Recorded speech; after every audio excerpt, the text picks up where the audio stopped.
नहीं है। तब नारद जी जैसे ही पहुंचे, नारद जी की चर्चा हुई। नारद जी ने कहा महाराज आपकी जय हो।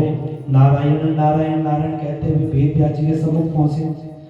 नारद जी कह रहे हैं ब्रह्मा जी के पुत्र हैं वशिष्ठ, वेद व्यास जी हैं कौन? सबसे पहले ब्रह्मा के पुत्र हैं वशिष्ठ, और वशिष्ठ के पुत्र हैं शक्ति, और शक्ति के पुत्र हैं पाराशर जी महाराज, और पाराशर जी के पुत्र हैं महर्षि वेद व्यास जी महाराज। ये हैं वेद व्यास जी महाराज।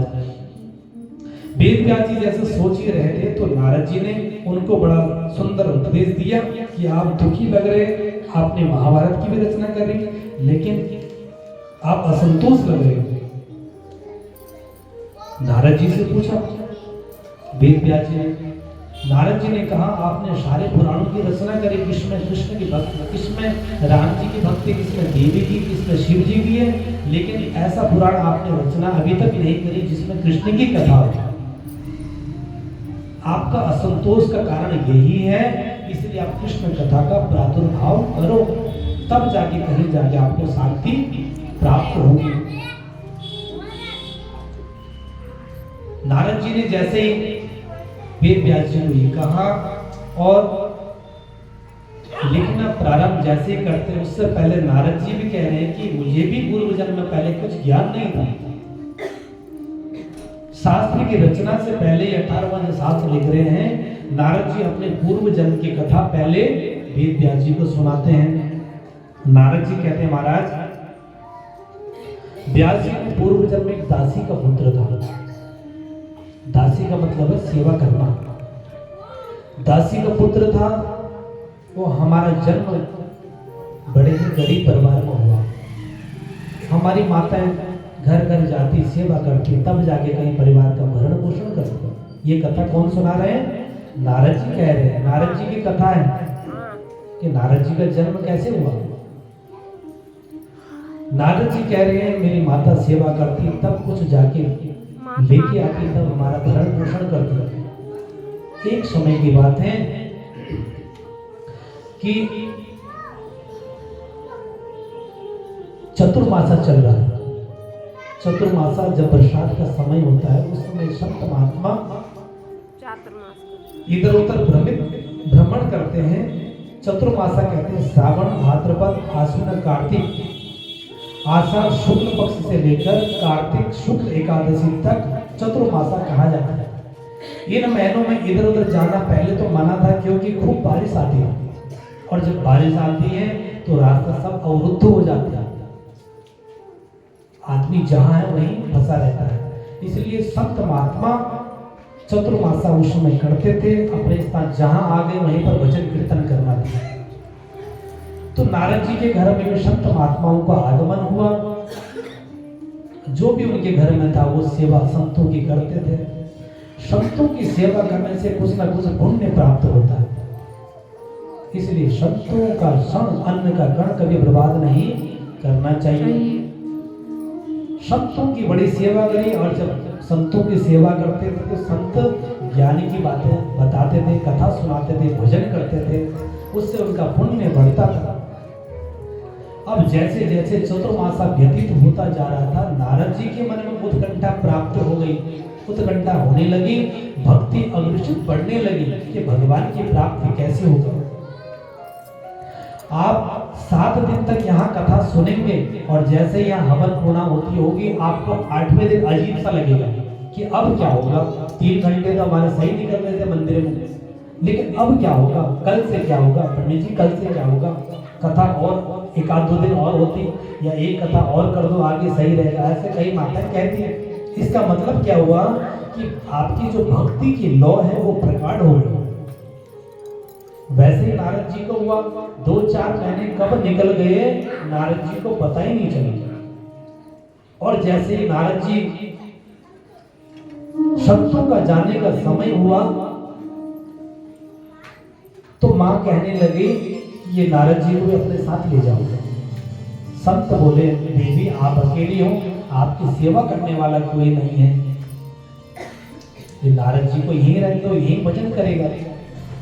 लेकिन आज के समय में कोई भी अपने पुत्र को संत नहीं बनाना चाहता। संत बनने से भगवान की प्राप्ति होती है। तो संत सब चले गए, चातुर्मासा समापन हो गया, माता वृद्ध हो गई। जब नारद जी की माता वृद्ध हो गई तो गाय की सेवा करती, अपने गौशाला में जाती और हर रोज की तरह एक दिन भी गौशाला, उस दिन भी गौशाला में गई। वहां क्या हुआ, एक अचंभित हुआ, एक सर्प आया और माता को डस लिया, नारद जी की माता को।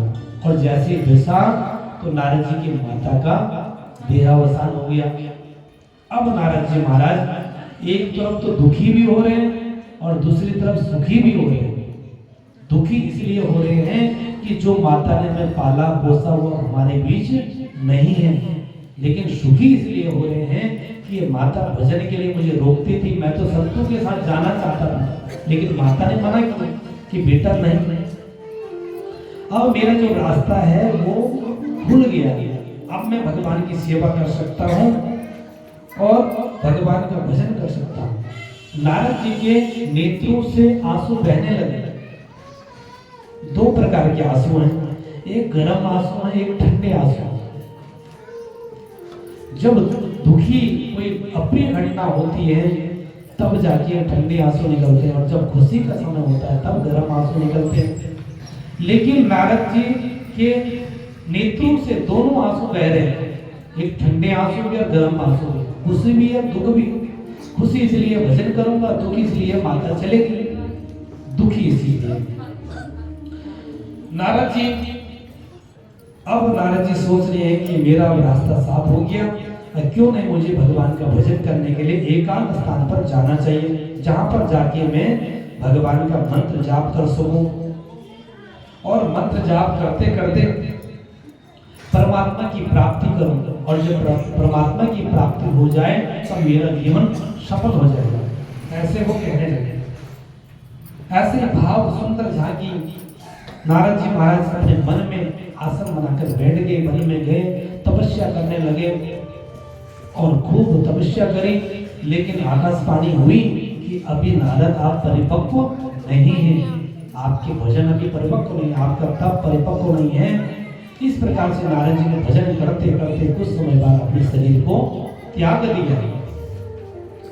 जैसे त्याग दिया उसके बाद पुनः सृष्टि का उपक्रम आगे चला, प्रलयकारी आए, समुद्र सृष्टि समागी, सृष्टि का सृजन हुआ, संहार हुआ, वो युग समाप्त हुआ। वही जो संतों ने उस नारद जी का नाम रामदास रखा था, वही रामदास अगले जन्म में ब्रह्मा जी के मानस पुत्र कहलाए। बोल बांके बिहारी लाल की। श्रीमन नारायण नारायण नारायण, श्रीमन नारायण नारायण, भजमन नारायण नारायण नारायण, भजमन नारायण लक्ष्मी नारायण नारायण नारायण, लक्ष्मी नारायण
महाराज नारद जी ने अपने पूर्व जन्म की कथा वेद व्यास जी को सुनाई।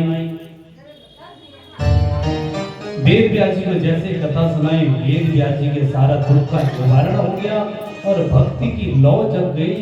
पुनः वेद व्यास जी ने 18वां पुराण भागवत महापुराण की रचना करी। अब वेद व्यास जी कहते हैं भागवत की रचना मैं करूंगा, लेकिन इस भागवत को लिखेगा कौन? फिर गणेश जी की प्रार्थना करी, गणेश जी को बुलाया और वेद व्यास जी भागवत जी का श्लोक का गायन कर रहे हैं और गणेश जी लिख रहे हैं। इस प्रकार से भागवत जी की कथा का उद्गम हुआ, गणेश जी के द्वारा लिखी गई। अब वेद व्यास जी नित्य कथा गाते, गणेश जी लिखते, बीच में ऐसे ऐसे श्लोक बोल देते जो गणेश जी सोचते फिर लिखते। शर्त पहले यही थी कि गणेश जी जो भी श्लोक मैं बोलूंगा सोच समझ के लिखना। अब बीच में ऐसे श्लोक बोल जाते, गणेश जी को काफी दिमाग लगाना पड़ता सोच समझ के। इतने देर में वेद व्यास जी अपना नहा धो के नृत्य क्रिया करके पुनः आ जाते हैं। इस प्रकार से ये 18,000 श्लोकों की संहिता का प्रादुर्भाव हुआ। और जब भागवत जी लिखी गई, भागवत जी का श्लोकों का गुणगान होने लग गया। उसके बाद सुखदेव जी जो जंगल में है, व्यास जी ने सोचा अपने पुत्र को कैसा बुलाया जाए। पुनः अपने शिष्यों को श्लोक पढ़ाया, एक श्लोक सुंदर सा याद कराया। कौन सा?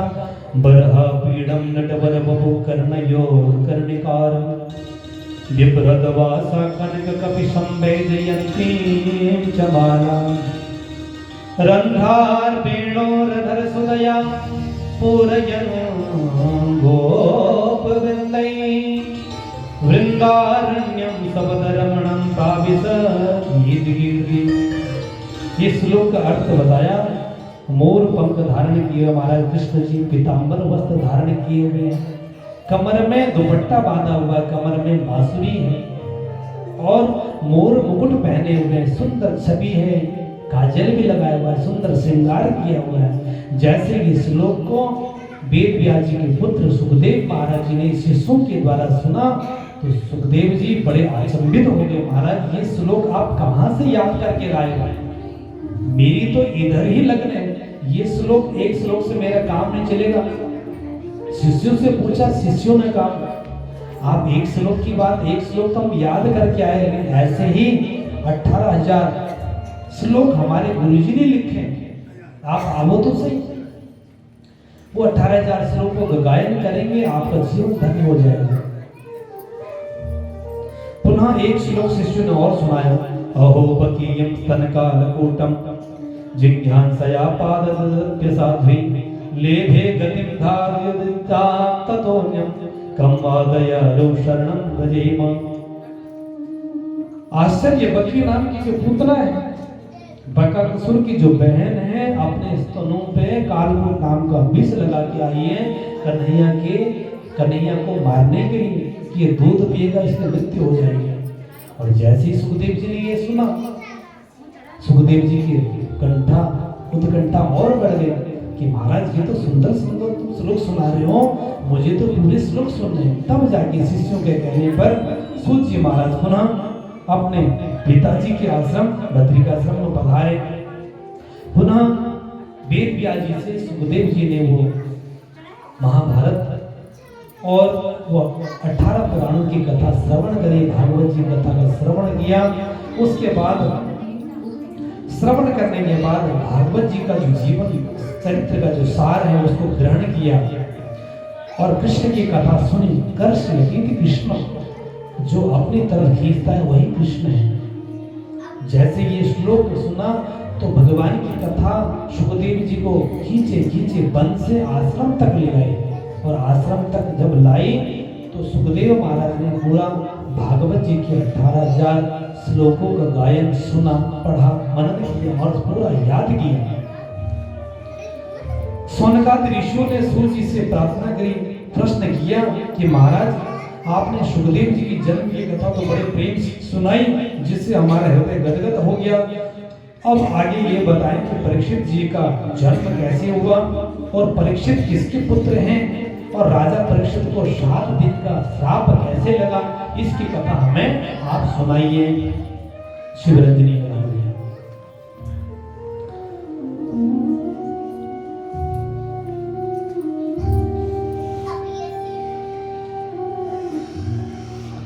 यदा मृधे कौरव संजयाना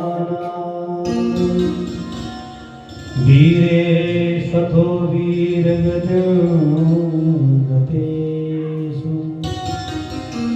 द्विकोदर वेद गदा विमर्शा भग्नेरुदण्डे धृतराष्ट्रपुत्रे। परीक्षित जी का जन्म महाभारत की कथा से उत्पन्न हुआ। कथा उस समय की आती है महाराज सज्जनों, बड़े प्रेम से सुनना, ध्यान से सुनना। महाभारत की कथा का उद्गम होता है द्रौपदी के अपशब्द कहने से। भीष्म जी जब द्रौपदी की लज्जा लाज लूटी जा रही है तब भीष्म जी चुप थे, यहां से नहीं। महाभारत का युद्ध बनता है लोभ के कारण। भाई भाई को नहीं छोड़ते, इसलिए समाचार भी सुनते भाई भाई का युद्ध हुआ। किसके चक्कर में? मकान के चक्कर में, व्यवसाय के चक्कर में, प्रॉपर्टी के चक्कर में भाई भाई को गोली मार। ये लोभ ही कारण बनता है। इसलिए लोभ को हमेशा परित्याग करना चाहिए। जितने आपके किस्मत में होगा वो मिल करके रहेगा और जितना परमात्मा ने दिया है उसी में खुश रहना चाहिए। परमात्मा हर विधि से हमारी सेवा करता है, हमें देता है, हमारा सब कुछ करने वाले परमात्मा है। भगवान कृष्ण योगेश्वर दुर्योधन के पास आए, शांति दूत बन गए और कहा दुर्योधन पांडवों को आधा राज्य देते, लेकिन दुर्योधन अपने अभिमान लोभ के कारण कहने लगा शूचाग्रो नेवदातप्यम बिना युद्धे केशव। आप आधे राज्य की बात कर रहे हैं, आप 5 गांवों की बात कर रहे हैं। सुई के नोक के बराबर भी मैं इनको जमीन नहीं दूंगा। आप पांडवों के 5 गांवों की बात कर रहे हैं, मैं ऐसा उनको कुछ भी नहीं दूंगा। 18 दिन तक महाभारत का युद्ध चला। पांडवों की विजय श्री हुई और कौरवों की पराजय हुई। पांडवों में 5 भाई धृतराष्ट्र, भीम, नकुल, सहदेव, अर्जुन, दुर्योधन, दुशासन, ये कौरवों के 100 भाई। पांडव 5 भाई, कुंती के पुत्र।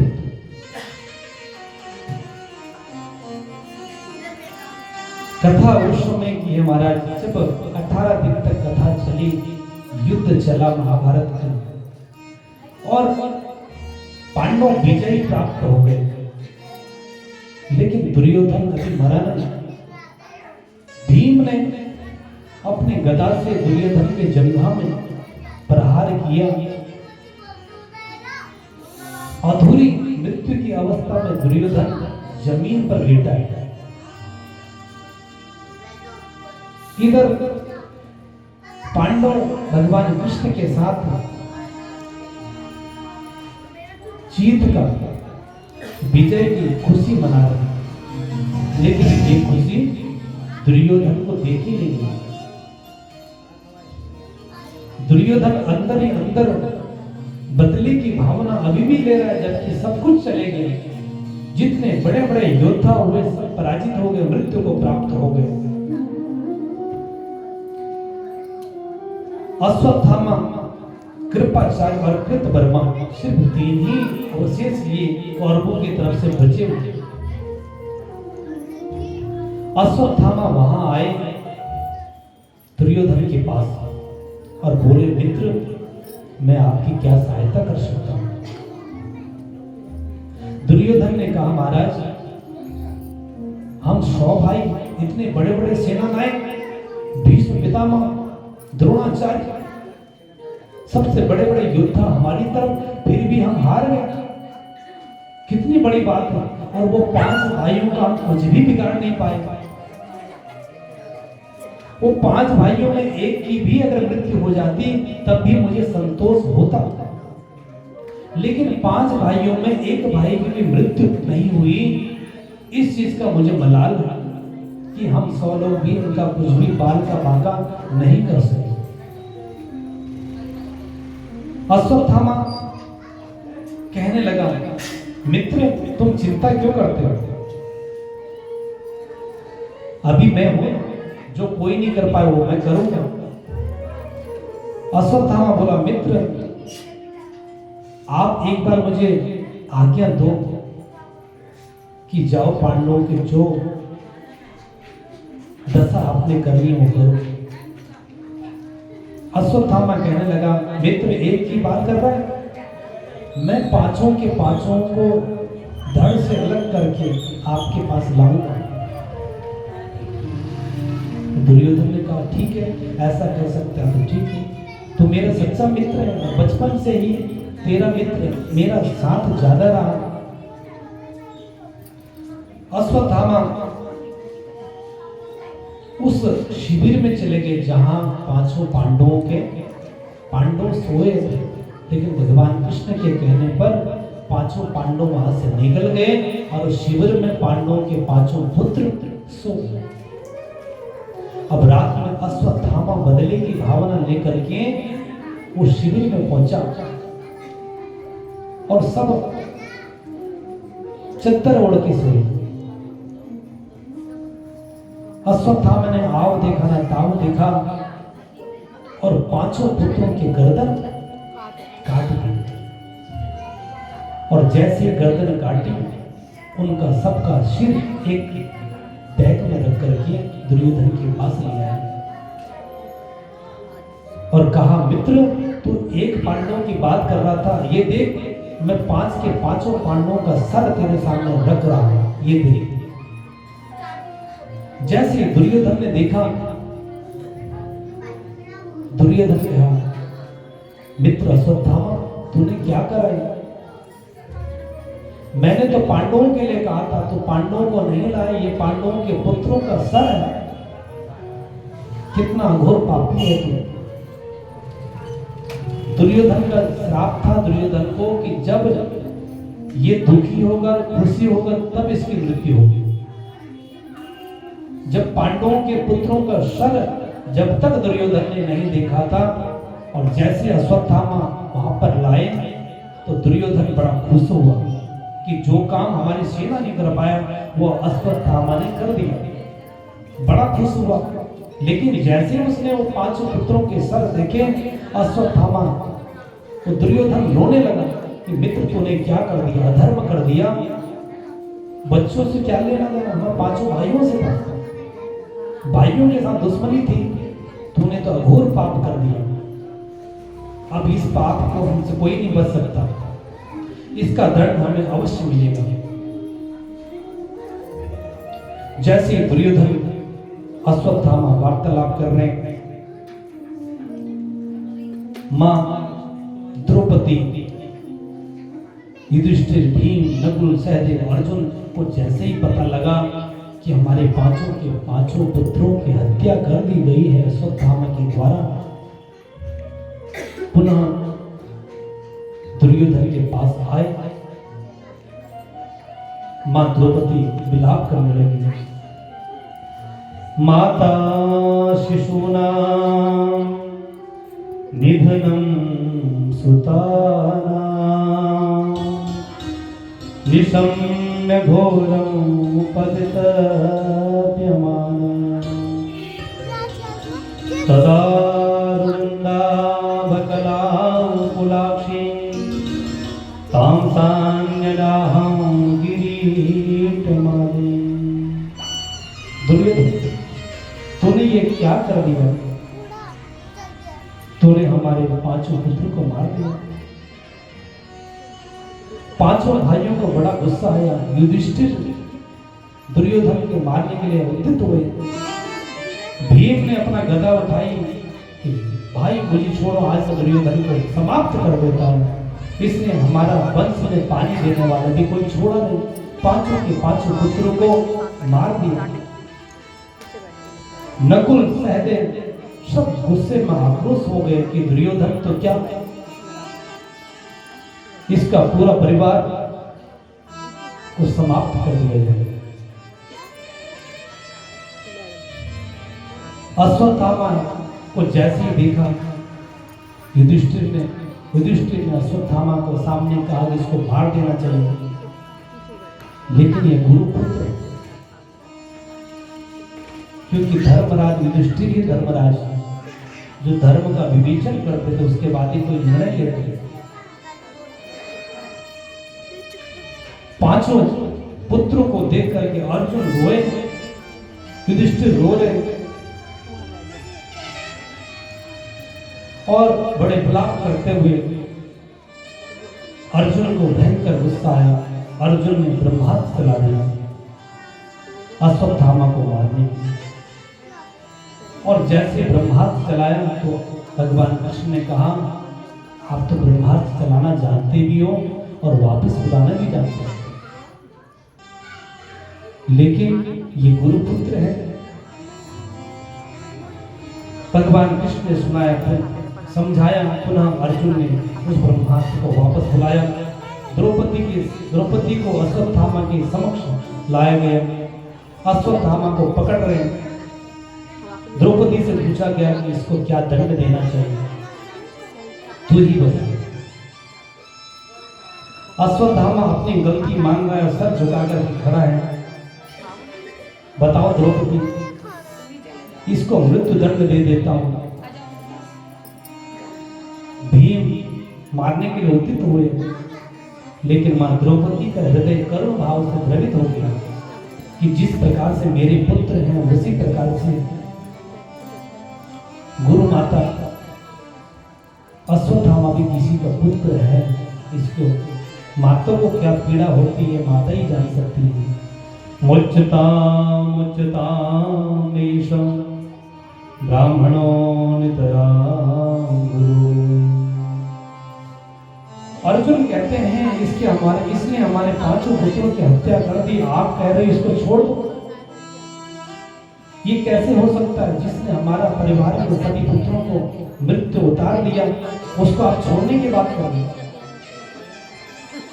द्रौपदी कह रही है अश्वत्थामा अपनी माता का इकलौता पुत्र है, और जो विद्या अपने गुरु द्रोणाचार्य से सीखी, और द्रोणाचार्य ने जो शिक्षा अपने पुत्र अश्वत्थामा को नहीं दी, वो शिक्षा अर्जुन को दी।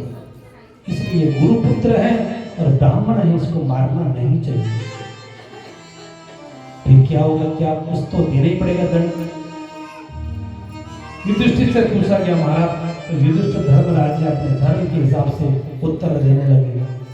अर्जुन भगवान कृष्ण से पूछते हैं कि आप बताओ क्या इसको दंड देना चाहिए? भगवान कृष्ण ने कहा, द्रौपदी ठीक कह रही है। ब्रह्मबंधुर्न हन्तव्यम् आततायी वदारणा मयि वो भयमानानां परित्यागं शासनम्।